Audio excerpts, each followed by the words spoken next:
You might think that debt is a burden, a financial anchor that weighs you down. But what if I told you that debt could be your stepping stone to wealth? Yes, you heard it right. Debt can actually make you rich. This might sound counterintuitive, even absurd.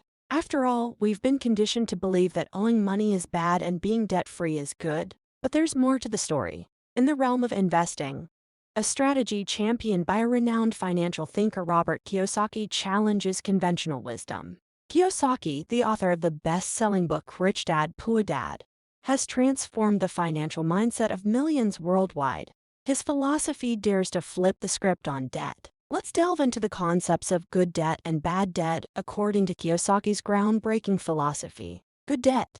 In the world of finance, the term good debt might sound like a paradox, but Kiyosaki introduces this concept as a cornerstone of his financial philosophy. Good debt is not just any debt. It's a debt that not only covers its own costs but also generates surplus income. Imagine you invest in a property using a mortgage, and the rental income covers the mortgage payments, leaving you with extra cash each month. That's surplus income.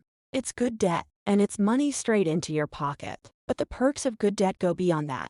Over time, as your property appreciates in value, your wealth grows. Your tenants, essentially, are paying off your mortgage through their rent payments.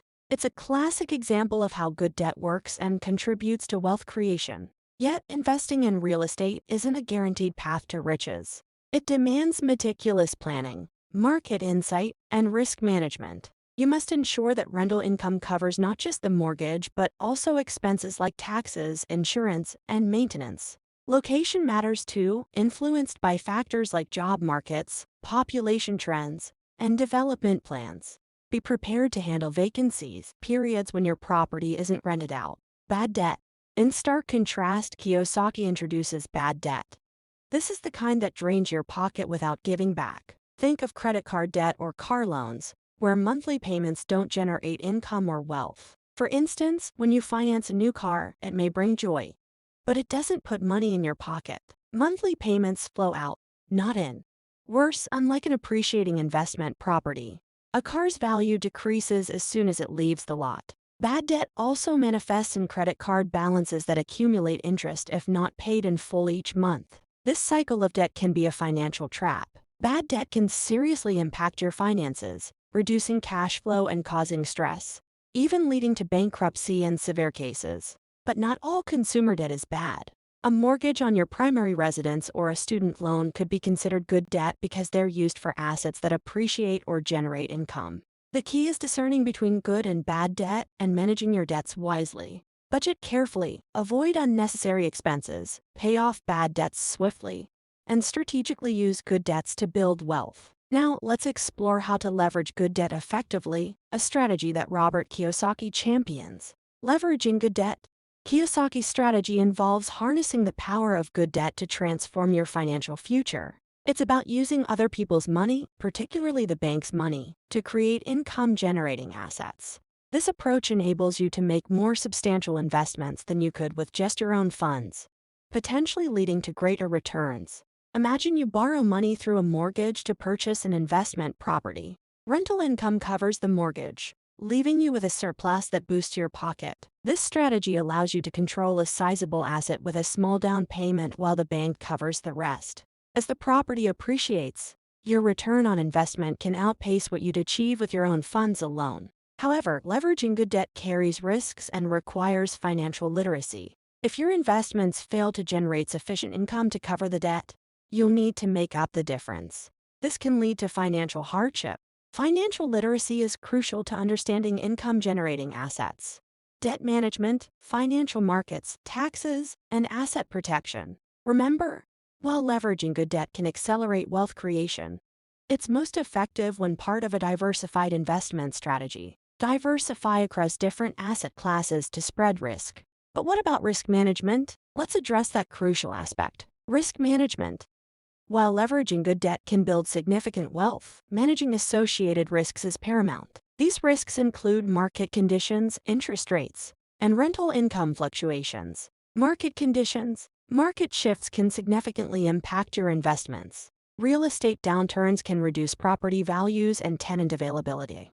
Economic recessions can lead to job losses and reduced business profitability. Interest rates. Interest rates are essentially the cost of borrowing money or the return you earn on your investments.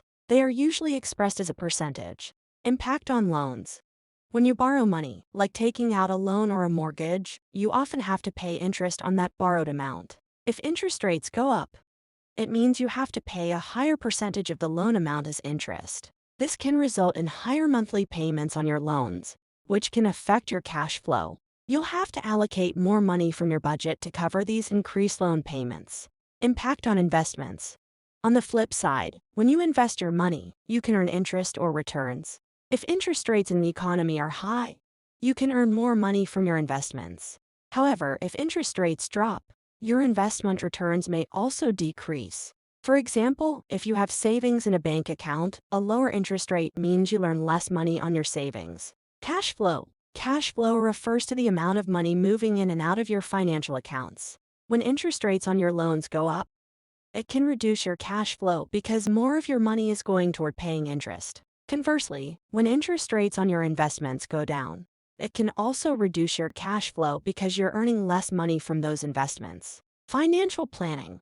Understanding how changes in interest rates can affect your loans and investments is crucial for financial planning. For instance, if you have variable rate loans, your loan payments could increase if interest rates rise. So you need to budget for that possibility. On the investment side, you might need to adjust your investment strategy if you expect lower returns due to declining interest rates. Rental income. If you invest in rental properties, be aware of rental market changes, vacancies, and maintenance costs that can affect income. To mitigate risks, diversify your investments, maintain a cash reserve for emergencies or downturns, and regularly review and adjust your investment strategy based on changing conditions. Diversification. Spread your investments across different asset classes and regions to minimize the impact of any single investment's performance. Cash reserve. Have a financial buffer to cover unforeseen expenses or market downturns, such as living expenses or repairs. Regular review. Adapt your investment strategy to changing market conditions, rebalancing your portfolio and adjusting debt levels as needed. Lastly, financial literacy plays a pivotal role in implementing Kiyosaki's strategy. Financial literacy. To succeed in leveraging good debt, understand financial concepts, including interest rates, cash flow, asset appreciation, and risk management. Comprehend how different investments affect taxes and stay informed about economic trends and policies. But financial literacy isn't just about knowledge. It's about discipline. Save, invest wisely, minimize unnecessary debts, and make informed financial choices.